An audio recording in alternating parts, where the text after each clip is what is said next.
Wizards of the Coast might as well be printing dollar bills instead of cards with each new Universes Beyond product, and it's like blood in the water for their corporate overlords. Hasbro has signaled that they're going to keep crossing the streams between Magic the Gathering and any other IP they can get their hands on until it stops making their stock ticker rise. And with Dwight Schrute and SpongeBob SquarePants now on eternal legal cards, the pretense to sticking to Magic-adjacent IPs is out the window. People will complain about Universes Beyond diluting the Magic IP, but the truth of the matter is that Hatsune Miku, The Office, and Doctor Who Universes Beyond products all sold gangbusters. We've got 4 standard legal Universes Beyond sets scheduled for next year, and there's no sign of it slowing down. The genie is out of the bottle, and the only question is, how much is too much? Reddit user Chromed Dragon posed the question, where do you draw the line in Universes Beyond? Accompanied by a handy bracket system. And that's what we're taking a look at today. The bracket goes from 1 to 5, with 0 given as no Universes Beyond. And you could argue that it measures how far an intellectual property deviates from Magic's core identity as a high fantasy, combat-oriented sword and sorcery setting. So let's take a look at the whole thing and figure out where we should draw the line. First is 0. No Universes Beyond, no matter what. It doesn't matter how closely an IP matches Magic's themes, or how much of a fan of an IP you are as a customer. If it doesn't come from Magic, it shouldn't be in Magic. This is the stance that Wizards of the Coast took for almost 30 years, with head designer Mark Rosewater frequently dismissing proposals to do crossover sets, with the possible exception of some non-legal silver-bordered cards. We first saw these kind of crossover cards in 2019's Ponies the Galloping, but by next year's Walking Dead Secret Lair and the Forgotten Realms crossover, silver borders were abandoned. The only problem with this bracket is that Magic has never been exclusively Magic. Last year, I asked Dr. Richard Garfield, the original creator of Magic the Gathering, for his thoughts on external IPs. And he pointed out that Arabian Nights, the very first expansion, was an external intellectual property. For instance, when I originally did Arabian Nights, that was an external IP. It wasn't tied in. It was meant to be an homage to Arabian Nights. I'm a big fan of Arabian Nights.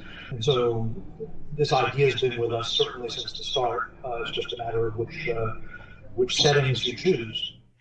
That being the case, what's the real difference between adapting Arabian Nights, a collection of stories that have inspired the fantasy genre for generations, and Tolkien's expanded collection of stories that have inspired the fantasy genre for generations, aside from the royalties paid to the Tolkien estate?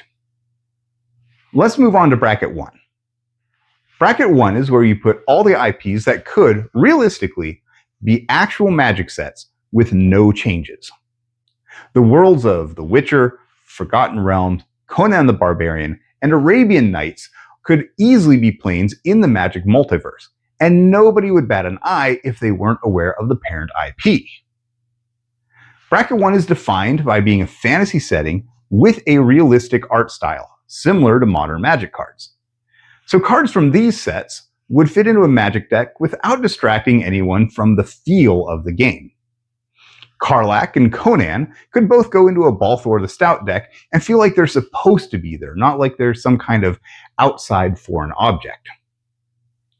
These are probably the IPs that are most Magic adjacent in terms of flavor, although, as we've seen with Forgotten Realms, they can cause some issues when Wizards tries to reference the mechanics of other games. Bracket 2 is for IPs that stick to a fantasy setting and include plenty of action or combat, but eschew realism in favor of a more exaggerated or even cartoony style. Avatar: The Last Airbender falls firmly into Bracket 2, because even while the focus is on Aang's journey and growth, there's plenty of action and combat, especially between secondary characters. Many IPs fall into bracket 2, but would be a perfect fit for bracket 1 with an updated art style. And they could be close mechanical matches to established cards and settings. World of Warcraft, for example, seems like an excellent match for Magic the Gathering, except for the art style. But if you drew inspiration from the Warcraft movies instead of the games, you're going to find that your orcs and Taurens are a closer match to Magic's orcs and minotaurs than Magic's goblins are to each other. By the same argument, though, bracket 1 IPs could be pushed into bracket 2 by a shift in style. For example, Lord of the Rings use a realistic art style, but the More Adventures in Middle-earth Secret Lair use screenshots from the 1978 film. Likewise, Final Fantasy straddles the line between 1 and 2, with some cards leaning into realism and others into an anime aesthetic. Now, once again, it's important to realize that the realistic art style is a feature of modern Magic. In the 90s, Magic used a much broader range of art styles, from realism close to modern cards to outlandish cartoons. And even this modern art style is becoming a thing of the past, as Wizards includes more exaggerated treatments in the packs, from art that looks like a perfect match to Avatar, all the way to Aetherdrift's Rude Riders. Most players seem to be okay with brackets 1 and 2 with some reservations. But bracket 3 is where things start to get really contentious for Magic players. This is the category for franchises with lots of action and combat and fantastical settings which are not high fantasy. A lot of science fiction falls into this category, including Fallout, Star Wars, Metroid, Bionicle, and Girl Genius. These are franchises that can be mechanically adapted into Magic without much of a problem, but might feel jarring to see at the table. There's no expectation in a fantasy franchise to see a bunch of stormtroopers or guys made out of Lego bricks show up. Despite the stylistic mismatch, franchises that fall into bracket 3 can make for really fun products. The Fallout Commander decks were absolute winners, and I imagine that Master Chief would make an incredible Voltron commander. Heck, Voltron would make an incredible Voltron commander. Most of the players I've talked to feel like bracket 3 is a good place for limited products, like commander decks and Secret Lairs, but not for full sets. And generally, I agree. I thought that the Fallout and Warhammer 40k commander decks were absolutely incredible products, but I don't think that they would have been anywhere nearly as well received if they had been released as full standard or even modern sets. Once again, this line can be blurred a little bit. I mentioned that a lot of science fiction franchises fall into bracket 3, but what about science fiction that simulates fantasy? Sword Art Online, for example, focuses on characters who are trapped in a virtual reality world that simulates fantasy settings like Azeroth. At a glance to an outside viewer, it appears to be fantasy. So does it fall into bracket 2 or into bracket 3? Anne McCaffrey's Dragon Riders of Pern series has a similar issue, since it appears to be a fantasy setting until it does a hard pivot into science fiction about 9 books into the franchise. In the first 3 brackets, we see lots of action and combat in fantasy or at least fantastic settings. Bracket 4 is where we only get one of these features at a time. Either we have a combat-focused franchise set on modern-day Earth, or we have a fantastic setting with minimal action. Franchises that fall into this category can be difficult to fit into Magic, either because they feel thematically or mechanically mismatched.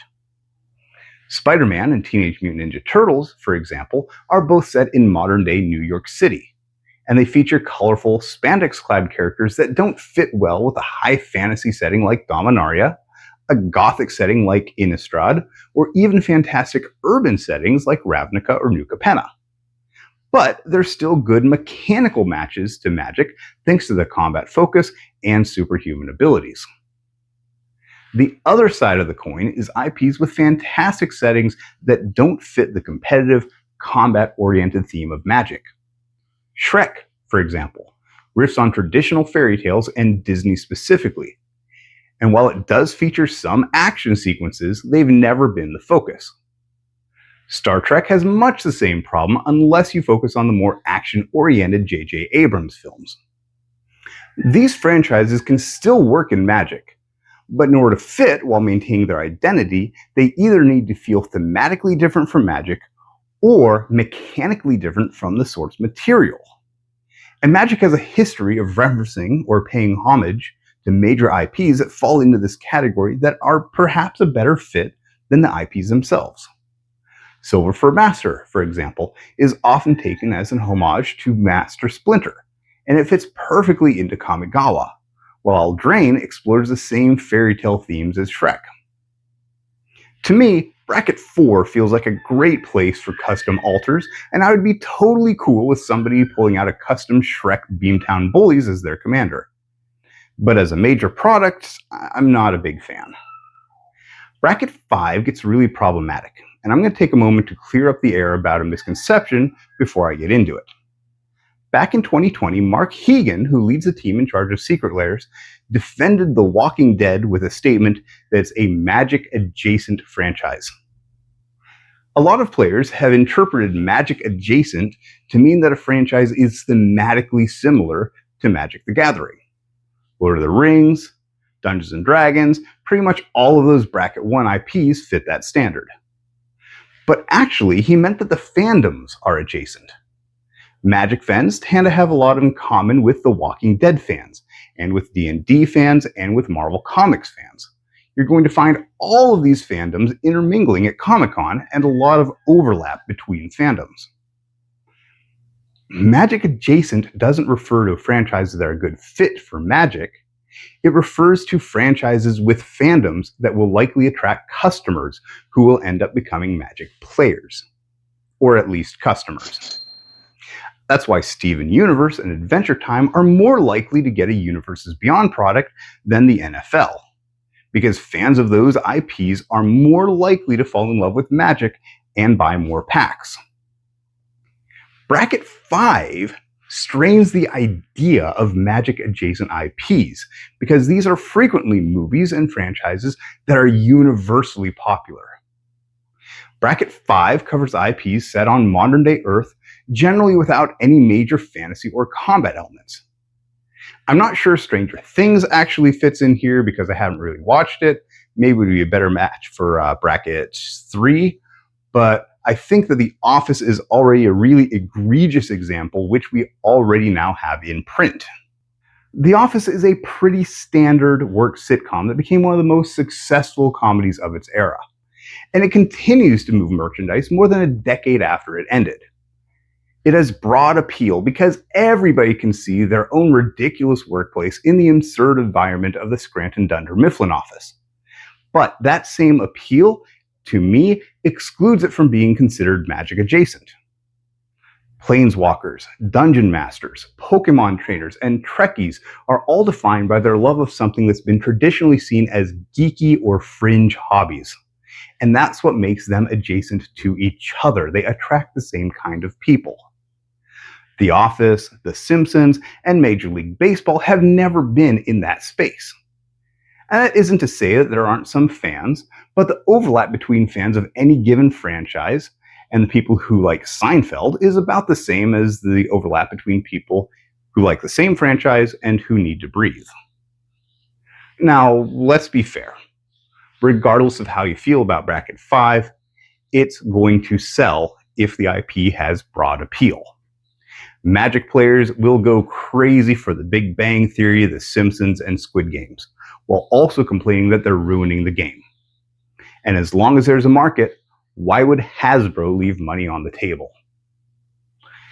Meanwhile, Wizards of the Coast continues to put out beautiful, unique treatments of cards through Secret Lairs that don't sell nearly as well as the Universes Beyond products that everyone keeps complaining about. A few months ago, they released the Artist Series Phil Foglio Secret Lair with lots of unique treatments from one of Magic's oldest artists. It came out the same time as the Final Fantasy Super Drop, and while Final Fantasy sold out almost immediately, the Phil Foglio Secret Lair continued to be listed until it was quietly pulled after failing to sell out a few weeks later. This clearly tells Wizards of the Coast and Hasbro what Magic players really value, even when we say that we want more universes within and more support for their artists. Oh, what do you think? Where do you draw the line for universes beyond IPs? Personally, I would draw the line at 1 for standard products, but there are a lot of franchises I'd be excited to see Secret Lair or Commander decks all the way up through bracket 3. Make sure that you tell me in the comments below, like and subscribe, and once again, alola.